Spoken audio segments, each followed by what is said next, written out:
सोमवारी खानापूर शहराच्या नळ पाणी पुरवठ्याला प्रारंभ। उन्हाळ्यात मलप्रभा नदीच्या पात्रात पाणी नसल्याने गेल्या काही महिन्यांपासून खानापूर शहराचा नळ पाणी पुरवठा बंद झाला।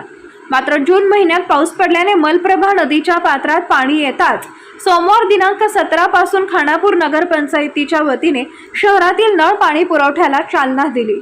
सोमवार दिनांक 17 रोजी खानापूर शहरातील बस स्थानकाजवळील जलकुंभाला लागून असलेल्या फिल्टर मशीनचे पूजन नगरपंचायतीचे इंजिनियर तिरुपती राठोड व सुहास गुरव व कर्मचाऱ्यांच्या उपस्थितीत करण्यात आले।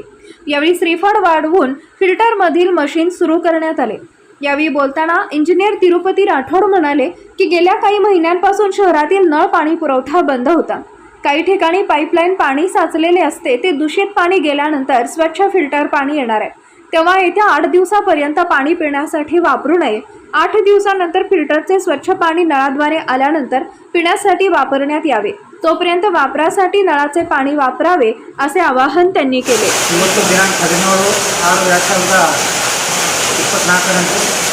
ಪಟ್ಟಣ ಪಂಚಾಯತ್ ಖಾನಾಪುರದಲ್ಲಿ ಸುಮಾರು 3 ತಿಂಗಳಿಂದ ನದಿಯಲ್ಲಿ ನೀರಿಲ್ಲದ ಕಾರಣ ನಮ್ಮ ಬೋರ್ವೆಲ್ ಮುಖಾಂತರನೇ 3 ತಿಂಗಳು ಸತತವಾಗಿ ಎಲ್ಲ ಸಾರ್ವಜನಿಕರಿಗೆ ನೀರನ್ನು ಯಾವುದೇ ರೀತಿ ತೊಂದರೆ ಆಗದಾಗೆ ನಿರ್ವಹಣೆ ಮಾಡಿದ್ದೀವಿ ಮತ್ತು ಜನರು ಕೂಡ ಸಾರ್ವಜನಿಕರು ಕೂಡ ಸಹಕಾರ ಮಾಡಿದ್ದಾರೆ।